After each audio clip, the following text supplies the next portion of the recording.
Hello friends, my name is Ravi Kumar Bharadwaj and this is part 26 of Foxpro tutorial series. So guys, हम इस tutorial में Foxpro में use किए जाने वाले सॉर्ट कमांड के बारे में पढ़ेंगे कि हम कैसे सॉर्ट कमांड का यूज़ करके किसी भी डेटाबेस टेबल के रिकॉर्ड्स की सॉर्टिंग कर सकते हैं। सो गाइस, सॉर्टिंग का मतलब ये होता है कि हम किसी भी डेटाबेस टेबल के अंदर स्टोर किए गए रिकॉर्ड्स को असेंडिंग या डिसेंडिंग फॉर्म में सीक्वेंस वाइज अरेंज कर सकें, तो उसे सॉर्टिंग कहा जाता है। सो गाइस, फॉक्सप्रो हमें दो प्रकार के कमांड्स प्रोवाइड कराता है जिसके जरिए हम फॉक्सप्रो के रिकॉर्ड्स को सॉर्ट करते हैं, जो है सॉर्टिंग और इंडेक्सिंग, जो हम आने वाले नेक्स्ट ट्यूटोरियल में देखेंगे। लेकिन इनमें से अगर हम सॉर्टिंग और इंडेक्सिंग के बारे में बात करें तो सॉर्टिंग भी एक फाइल को सॉर्ट करने के लिए एक मेथड प्रोवाइड कराता है, एक मतलब मेन कमांड है जिसके जरिए वो रिकॉर्ड्स को सॉर्ट करता है, और इंडेक्सिंग भी रिकॉर्ड को सॉर्ट करता है, लेकिन दोनों में बहुत डिफरेंस है। अगर हम सॉर्टिंग का यूज़ करते हैं तो ये डिस्क पे ज़्यादा स्पेस लेता है, क्योंकि जब हम किसी भी डेटाबेस फाइल की सॉर्टिंग करते हैं तो वो उसके रिज़ल्ट को किसी नए डेटाबेस फाइल में स्टोर करता है, तो वो वहाँ पर ज़्यादा मेमोरी स्पेस लेता है। जबकि अगर हम इंडेक्सिंग का यूज़ करेंगे तो वो मेमोरी में कम स्पेस लेता है। इसी प्रकार अगर हम सॉर्टिंग का यूज़ करते हैं तो ये स्लो होता है और अधिक समय लेता है, जबकि इंडेक्सिंग की जो प्रक्रिया है वो फास्ट होती है।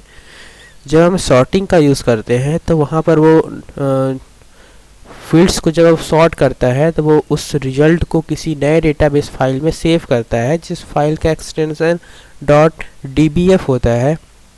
वैसे ही जब हम इंडेक्सिंग करते हैं तो वो भी उस फाइल के आउटपुट को किसी नए डेटाबेस फाइल में सेव करता है, जिसके फाइल का एक्सटेंशन .idx होता है। इसी प्रकार जब हम सॉर्टिंग में मेन फाइल में चेंजेस करते हैं, उसके मेन फाइल में चेंज करते हैं, तो उसकी जो प्राथमिकता होती है वो समाप्त हो जाती है। जबकि अगर हम इंडेक्सिंग में उसके मेन फाइल में चेंज करते हैं तो उसकी जो प्राथमिकता है वो बने रहती है। इसी प्रकार अगर हम सॉर्टिंग का यूज़ करते हैं तो उसके किसी भी डेटाबेस टेबल के रिकॉर्ड्स को किसी भी सीक्वेंस में अरेंज कर सकते हैं, अर्थात असेंडिंग डिसेंडिंग जिस फॉर्म में चाहे अरेंज कर सकते हैं। लेकिन अगर हम इंडेक्सिंग का यूज़ करते हैं तो उसे इच्छानुसार हम सीक्वेंस में अरेंज नहीं कर सकते, उसे केवल असेंडिंग फॉर्म में ही अरेंज किया जा सकता है। वैसे ही अगर हम सॉर्टिंग का यूज़ करते हैं तो उसमें हम लोग सीक कमांड का यूज़ नहीं कर सकते, जबकि हम अगर इंडेक्सिंग का यूज़ करते हैं तो उसमें सीक कमांड का यूज़ कर सकते हैं। सो गाइस, यहाँ सीक और फाइंड दो कमांड्स हैं जिसकी सहायता से हम किसी भी डेटाबेस टेबल के अंदर के रिकॉर्ड्स को फाइंड कर सकते हैं, जो हम आने वाले अपने नेक्स्ट ट्यूटोरियल में देखेंगे। सो गाइस, अभी हम सॉर्टिंग की बात करते हैं। तो सॉर्टिंग अगर हमें करना होता है, किसी भी डेटाबेस टेबल के रिकॉर्ड्स को सॉर्ट करना होता है, तो उसके लिए यहाँ पर हम सॉर्ट ऑन कमांड का यूज़ करते हैं। तो गाइस, अगर हम किसी भी डेटाबेस टेबल के रिकॉर्ड को सॉर्ट करना है, उससे पहले हमें उस डेटाबेस को एक्सेस करना होगा, यूज करना होगा।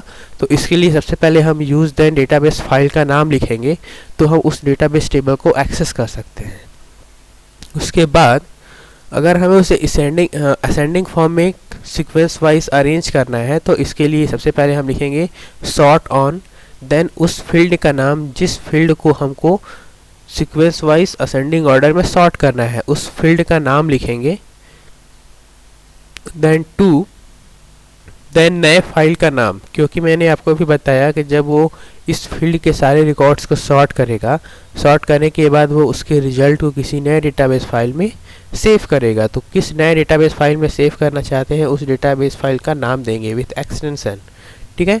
तो वो उस डेटाबेस फाइल के सॉर्ट करेगा, देन उसके अंदर स्टोर कर देगा।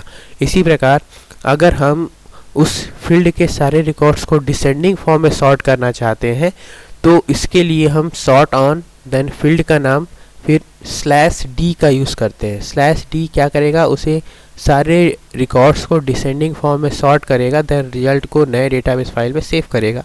तो हम यहाँ पर नए डेटाबेस फाइल का नाम देंगे। इसी प्रकार अगर हम चाहते हैं कि जब हम वो किसी फील्ड को सॉर्ट करें तो वो उसके केस को इग्नोर करें, क्योंकि हो सकता है कि जब किसी डेटाबेस में हम रिकॉर्ड को इंसर्ट कर रहे हैं तो कोई रिकॉर्ड कैपिटल में लिखा हुआ है, फर्स्ट लेटर कैपिटल है, किसी रिकॉर्ड का फर्स्ट लेटर स्मॉल है, तो वो अगर उसे नॉर्मली सॉर्ट करेगा तो वहाँ पर केस को ध्यान में देते हुए सॉर्ट करेगा। लेकिन अगर हम चाहते हैं वो केस को इग्नोर करते हुए सारे रिकॉर्ड्स को सॉर्ट करें, तो केस को इग्नोर करने के लिए /c का यूज़ किया जाता है, देन न्यू फाइल का नाम। तो वो उस फील्ड को, केस को इग्नोर करते हुए उसके फील्ड को सॉर्ट करेगा, देन रिजल्ट को नए डेटाबेस फाइल में सेव करेगा। जैसे हम एक एग्जांपल लेके चलते हैं। सबसे पहले मान लीजिए हमारे पास एक एम्प्लॉय नाम का एक डेटाबेस टेबल है, हमें उसे यूज़ करना है, तो यूज एम्प्लॉय लिखेंगे तो एम्प्लॉय नाम का डेटाबेस टेबल को हम एक्सेस कर सकते हैं।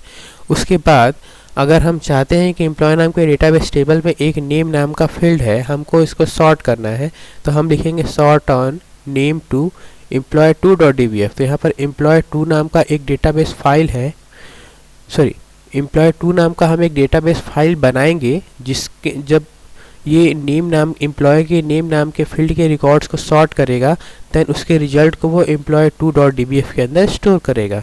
ये ऑटोमेटिक employee2 नाम का एक डेटाबेस फाइल क्रिएट कर लेगा और उसके अंदर उस डेटाबेस फाइल के रिकॉर्ड्स को स्टोर कर देगा।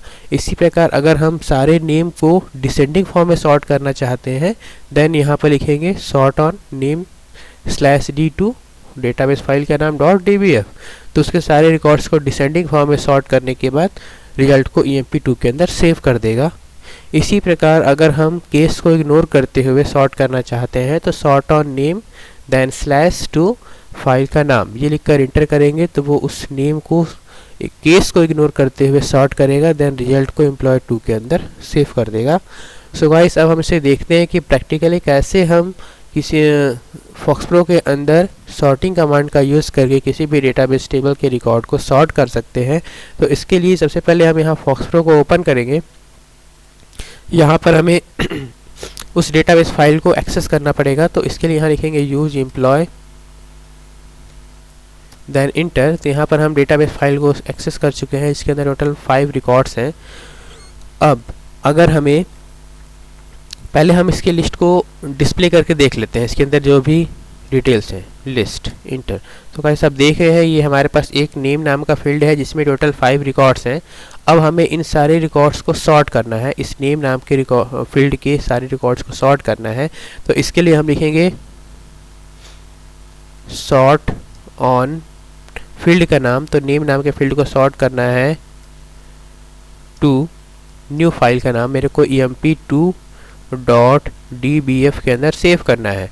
तो हम लिखे सॉर्ट ऑन नेम नाम के फील्ड को सॉर्ट करना है टू स्टोर करना है emp2.dbf के अंदर, इंटर करते हैं। तो आप देख रहे हैं यहाँ स्टेटस बार में 5 रिकॉर्ड्स सॉर्टेड, तो यहाँ पर 5 रिकॉर्ड सॉर्ट हो चुका है। अब हमें देखना है कि employee2 के अंदर वो रिकॉर्ड सॉर्ट हो गए, स्टोर हुआ कि नहीं। तो इसके लिए सबसे पहले हमको employee2 को एक्सेस करना पड़ेगा। हम यहाँ लिखेंगे यूज emp2, ये लिख के जैसे इंटर करेंगे तो emp2 वाले डेटाबेस फाइल में हम पहुँच जाएंगे। उसके बाद उसके रिकॉर्ड्स को देखना है, तो वापस से लिस्ट कमांड लिखकर इंटर करेंगे। तो अब देखेंगे कि उसके अंदर जितने भी रिकॉर्ड्स थे नेम वाइज, वो सारे रिकॉर्ड्स असेंडिंग फॉर्म में सॉर्ट हो गए हैं। आप देख रहे हैं पहले सुरेश राहुल सूरज मुकेश धनंजय था, अब धनंजय राहुल सूरज सुरेश और मुकेश हो गया है, अर्थात वो असेंडिंग फॉर्म में जम गया है। लेकिन आप यहाँ पर ध्यान दीजिए, वो केस को इग्नोर करते हुए केस को ध्यान देते हुए सॉर्ट हुआ है, क्योंकि सबसे पहले कैपिटल आता है देन स्मॉल आता है, तो वो कैपिटल वाले को पहले सॉर्ट किया है और स्मॉल वाले को लास्ट में सॉर्ट किया है। जैसे आप देख सकते हैं ये एस बाद में आना चाहिए, एम पहले आना चाहिए, लेकिन यहाँ पर ये एस कैपिटल में लिखा हुआ है और यहाँ पर एम स्मॉल में लिखा हुआ है, इसलिए रूल वाइज कैपिटल पहले आया है और स्मॉल बाद में आया है। तो गाइस इस प्रकार हम लोग असेंडिंग फॉर्म में सॉर्ट करने के लिए हम सॉर्ट ऑन फील्ड कमांड का यूज़ करते हैं। अगर हमें इसे डिसेंडिंग फॉर्म में सॉर्ट करना है तो इसके लिए हम लिखेंगे सॉर्ट ऑन फील्ड का नाम नेम /d2 फाइल का नाम emp। सो गाइस मैं इसे emp3 के अंदर स्टोर करना चाहता हूँ, तो emp3 DBF ये लिखकर इंटर करेंगे तो रिकॉर्ड्स को एम्प्लॉय 3 के अंदर सॉर्ट कर देगा। 5 रिकॉर्ड सॉर्टेड, स्टेटस बार में हम देख सकते हैं। उसे यूज़ करके देख लेते हैं तो यूज़ EMP3 ये लिखकर इंटर करेंगे तो उसके सारे रिकॉर्ड्स को सॉर्ट कर देगा। देन लिस्ट कमांड का यूज़ करके देख लेते हैं, इंटर। सो गाइस अब देख रहे हैं रिकॉर्ड को वो सॉर्ट किया है, लेकिन इसका जस्ट अपोजिट पहले डिसेंडिंग फॉर्म में सॉर्ट किया हुआ है। इस पहले मुकेश आया, फिर सुरेश, फिर सूरज, फिर राहुल, फिर धनंजय। इसी प्रकार अगर आप केस को इग्नोर करते हुए उसको सारे को असेंडिंग ऑर्डर में सॉर्ट करना चाहते हैं तो उसके लिए हम /C का यूज़ करते हैं। तो उसके लिए हमारे पास यही सिंटैक्स है, बस यहाँ पर हम /D के जगह में /C का यूज़ कर लेंगे। देन यहाँ पर डेटाबेस फाइल का नाम चेंज कर लेते हैं, यहाँ पर मैं employee4 कर दिया। देन इंटर करेंगे तो आप देख रहे हैं स्टेटस बार में 5 रिकॉर्ड सॉर्टेड। अब हम देखते हैं कि उसके सारे रिकॉर्ड्स को वो केस को इग्नोर करते हुए सॉर्ट किया कि नहीं। तो इसके लिए सबसे पहले हमको employee4 को एक्सेस करना पड़ेगा। तो हम यहाँ लिखेंगे यूज़ EMP4 ये लिखकर इंटर किए, employee4 को एक्सेस कर लिए। देन लिस्ट कमांड का यूज़ करके देख लेते हैं, इंटर। सो गाइस अब आप देख सकते हैं वो सारे रिकॉर्ड्स को सॉर्ट किया है विद सारे केसेस को इग्नोर करते हुए। सबसे पहले D आया, then M, then R, then S।